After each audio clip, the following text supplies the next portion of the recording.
2020, y'all. Yeah. And it's different than when it was 2016. You know, the game has been elevated. As we can tell, there's no expense being spared. We had a black billionaire. The new lawsuit coming with Jay, the part with Jay.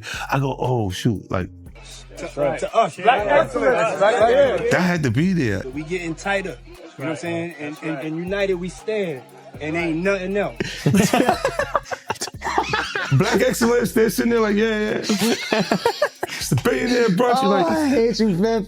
unaware of anything going on here. This is the one time I'm gonna be with you is this year. Yeah. Come on, bro. I mean, that's crazy. So why does it all come to a head now? Why now? Why? Because he's the acceptable monster at this time, like R. Kelly was the last time I sat on this couch.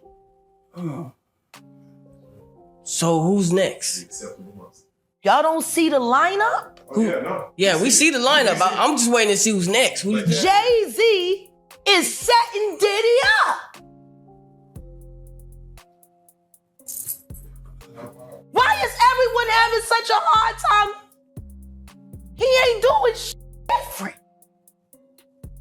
He lined up D. Haven, stole his life and identity. He lined up Big L, stole his life and identity. He lined up Dame Dash, stole his life, identity, and took his love. How you feel about what Jay-Z is being accused of?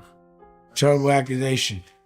I think what's iller is how people are reacting to the accusation. Like they putting them through the ringer. And I've never seen them do that before. So that's the thing. Like usually things get brushed under the rug with him. And I've been accused of shit that I haven't done before.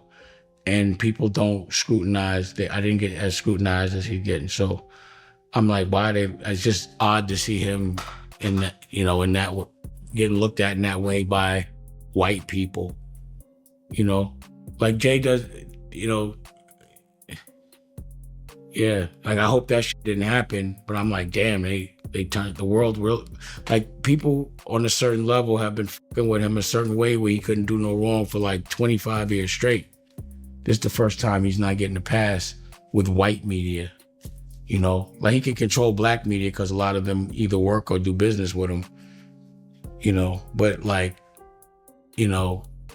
drink champs can't get him out of this one. Allegedly, Sean Carter is responsible for enacting Hype Williams to put Aaliyah on a faulty plane to move her out the way as punishment for rejecting him, and so he could level up Beyonce, who was struggling. Let's just say allegedly that happened. Now, I want you to think about 106th and Park with Mary J. Blige. Free, who is a victim of Sean Carter. Yeah. Mary J. Blige, who is a victim of Sean Combs, are sitting there talking about the death of Aaliyah amongst each other. Think about that. Diddy just got hit with the biggest betrayal of his life from Jay-Z. The man who once stood beside him as a fellow titan of hip-hop has officially agreed to testify against him in court. It's not a rumor, it's not speculation, it's confirmed. Jay-Z, the billionaire mogul, the music legend, the trusted friend, is now a federal witness, and just like that, Diddy's empire is collapsing. For decades, Diddy and Jay-Z dominated the music game together. From Champagne to stadium tours, from Rock Nation to Revolt, they defined the power structure of the entire industry. But behind the scenes, Jay-Z saw things, heard things, and now he's stepping forward to finally tell the truth. The brotherhood is broken and Diddy is panicking. Federal prosecutors say they approached Jay-Z weeks ago after his name surfaced in sealed files. Guest lists, event rosters, encrypted messages. He was there in the rooms, on the jets, behind the curtain, and now he's taking the stand. Jay-Z's legal team reviewed the evidence. After intense internal discussions and direct contact with the Justice Department, Jay-Z agreed to testify under oath in front of a jury with the world watching. When the courtroom heard his name, everything stopped. Diddy showed up to court the way he always does, polished, arrogant, untouchable. But when the media shouted Jay-Z's testifying, his entire demeanor changed. Gone was the confidence, gone was the smirk. What replaced it was fear. And then he did the unthinkable. He tried to run. Instead of walking through the main entrance, Diddy broke off from his security team and made his way toward a restricted emergency exit. It's a door reserved for inmate transfers and high security personnel only. One of his guards tried to stop him, but it was too late. Federal marshals intercepted him instantly. No shouting, no scuffle, just complete humiliation. Court security logged the incident, and prosecutors immediately moved to designate Diddy a flight risk. The judge didn't flinch. Mr. Combs, your attempt to bypass courthouse security procedures demonstrates a clear intent to avoid this court's jurisdiction. Effective immediately, your travel rights are revoked. You are now under strict federal monitoring. Then came the hammer drop. Your Honor, the lead prosecutor said, we confirm that Mr. Sean Carter, professionally known as Jay-Z, has accepted our subpoena and will testify under oath. Silence. Gasps echoed across the room. Diddy sat frozen. His lawyers couldn't find words. Reporters sprinted to break the news. Jay-Z flipped. Because this wasn't a tabloid headline anymore. This was a courtroom betrayal of biblical proportions. A former ally, a fellow mogul. A man who helped build the same house that was now going up in flames. Prosecutors say Jay-Z's testimony is central to the case. Why? Because he was there.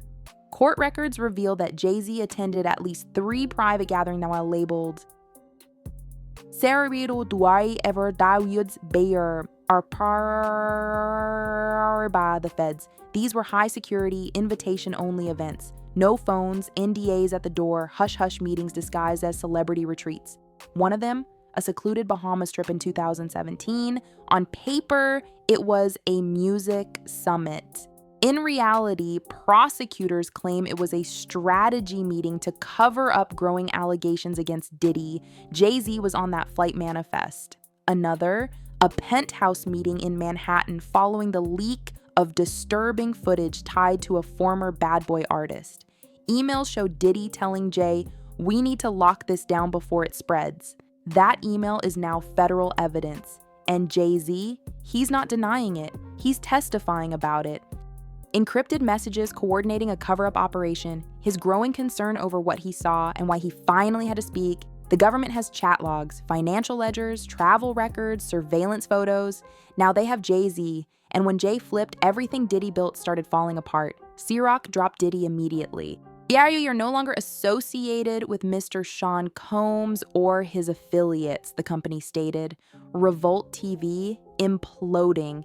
Top executives walked, advertisers backed out. A leaked memo said, our brand cannot survive this connection. Bad Boy Records abandoned, artists deleted old collabs, managers canceled upcoming shows, distributors froze contracts, Spotify pulled him from featured playlists, Apple Music erased his presence from editorial sections, TikTok quietly removed his name from trending topics, but that was just the surface. Jay-Z's decision triggered a domino effect. Within 72 hours, 9 more witnesses came forward, assistants, publicists, former partners, security.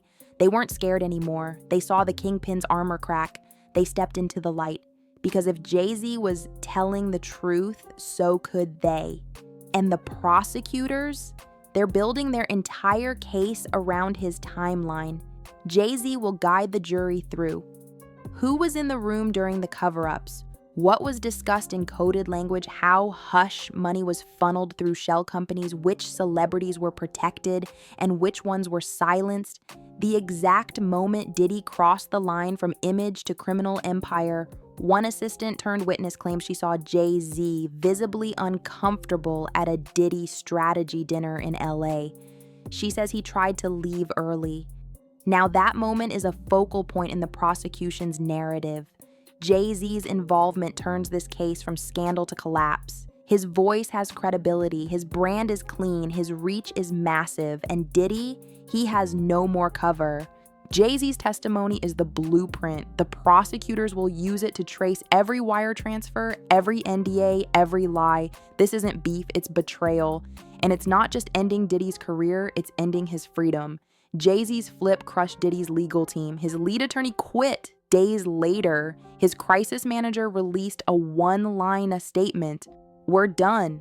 His PR firm wiped all references to him from their site. And the industry? Ghost town. Once loyal celebrities unfollowed him overnight. Executives backed out of deals. Former collaborators refused to speak on the record. Because when Jay-Z flips on you, there's no redemption arc. This isn't just a trial, it's the fall of a music empire. Jay-Z isn't testifying for money. He's not testifying for revenge. He's testifying because he saw too much, because the silence became unbearable, and now in front of the entire world, he's helping expose the truth. Diddy can't run. He can't hide behind fame. He can't dance around the facts. Not with Jay-Z testifying. This is the end. And the man standing on the witness stand is the one Diddy thought would never turn.